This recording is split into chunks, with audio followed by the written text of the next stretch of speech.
আজকে আমি রান্না করব শীতকালের সবজি মূলা। মূলা অনেকেই পছন্দ করে না, খেতে চায় না, আবার অনেকের কাছে খুবই ভালো লাগে। মূলা আমার কাছে খুব পছন্দের। আজকে আমি মূলা রান্না করব রুই মাছ দিয়ে।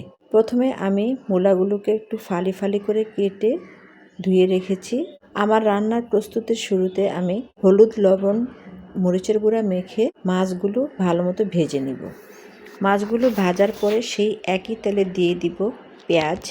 পেঁয়াজটা একটু লাল লাল হয়ে আসলে দিয়ে দিব একটুখানি পানি, যেন মশলাটা পুড়ে না যায়। দিয়ে দিব সামান্য হলুদের গুঁড়া, মরিচ, ধনিয়ার গুঁড়া।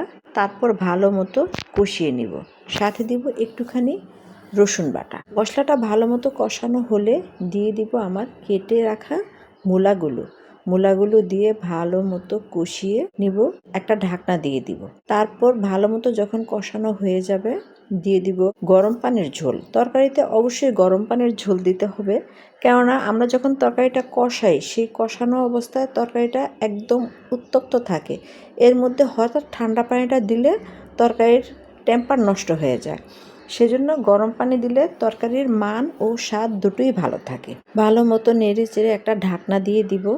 ঢাকনা খুলে দিয়ে দিব মাছগুলো একে একে সব বিছিয়ে দিয়ে উপরে দিয়ে দিব কয়েকটা কাঁচামরিচের ফালি। আমার ঘরে যেহেতু কেউ ধনেপাতা খেতে চায় না, আমি ধনেপাতা সবসময় আনি না, তাই ফ্রোজেন করা ধনেপাতা থাকে। এই তরকারিটা খাবো আমি আর আমার হাজব্যান্ড। আমি এই তরকারিতে একটুখানি ধনেপাতাও দিয়ে দিব। ধনেপাতা দিয়ে একটা ঢাকনা দিয়ে রেখে দিব খানিকক্ষণ। তরকারিটার ঝোল বেশি শুকাবো না, এই তরকারির ঝোলটাই গরম ভাতে খুব ভালো লাগে। তারপর একটুখানি ঢাকনা দিয়ে রেখে দিব।